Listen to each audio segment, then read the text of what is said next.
चलिए और इसी बीच एक और बड़ी खबर की ओर भी रुख कर लेते हैं। दरअसल आपको बताते चलें कि भोपाल से यह खबर सामने आ रही है, कर्नल सोफिया कुरैशी पर टिप्पणी का ये मामला सामने आया है। आपको बता दें कि मंत्री विजय शाह मामले की अब एससी में आज सुनवाई होगी।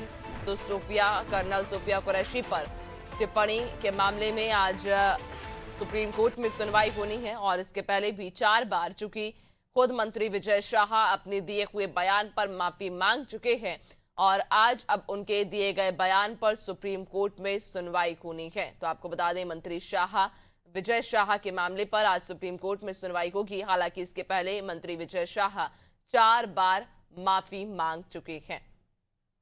और ज्यादा जानकारी लेंगे, सहयोगी दिव्या हमारे साथ लगातार बनी हुई है।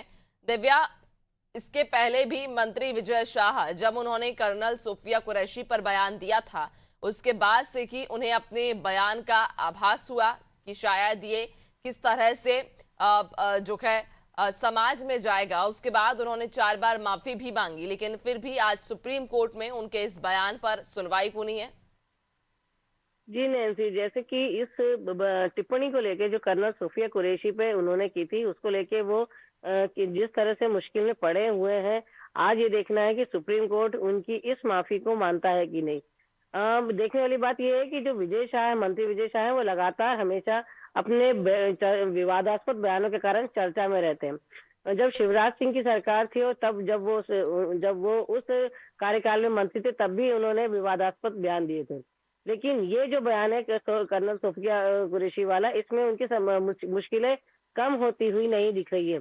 4 बार वो पहले भी माफी मांग चुके हैं। अभी तक 4 बार इस मामले में जो उन्होंने कर्नल सोफिया कुरैशी पर टिप्पणी की थी, उस पर माफी मांग चुके हैं। लेकिन जो सुप्रीम कोर्ट ने इसमें जो सख्ती अपनाई है और जिस तरह से सुप्रीम कोर्ट इस पूरे मामले में नाराज है, उसके बाद उनकी मुसीबतें कहीं ना कहीं बहुत ज्यादा बढ़ गई है। सुप्रीम कोर्ट के कहने पर एसआईटी भी बनी और एसआईटी ने सिफारिश की कि उनके खिलाफ मामला दर्ज किया जाए। अब सरकार की समस्या है कि अगर वो अपने मंत्री के खिलाफ अभियोजन की स्वीकृति देती है, तो जो मंत्री है उन्हें पद से हटना पड़ेगा। और जो अगर उनकी बात कर रहे हैं विजय शाह की, तो वो आदिवासी नेता है और कई सारे आदिवासी विधानसभा सीटों को सीधे सीधे प्रभावित करते हैं। तो सरकार और भाजपा संगठन दोनों के सामने ये एक बहुत बड़ी चुनौती है।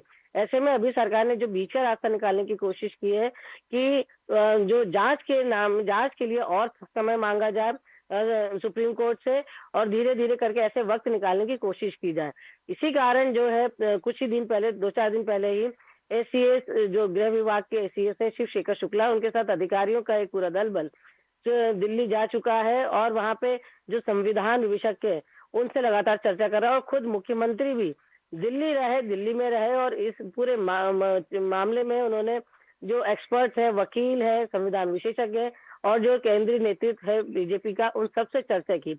आज इस मामले की सुनवाई होनी है और आज ये देखना है कि सुप्रीम कोर्ट क्या उनकी मांगी हुई माफी पर जो है सहमति दे देता है, क्या उस माफी को मान लेता है। क्योंकि सुनवाई के पहले ही अभी इन्होंने फिर से माफी मांगी है मीडिया के सामने और अपना माफीनामा दिया है। क्या जो सुप्रीम कोर्ट है इस माफीनामे को मान लेती है, और मान लेती तो उनकी ये मुसीबत यही खत्म हो जाएगी, नहीं तो अभी उनके सामने ये चुनौती बनी रहेगी। सरकार आज जब सुप्रीम कोर्ट में उनके बयान पर सुनवाई होगी, तो क्या सुप्रीम कोर्ट उनकी माफी को स्वीकार करता है या नहीं? बहुत शुक्रिया आपका, बने रहिएगा और भी आगे आपसे अपडेट्स लेंगे।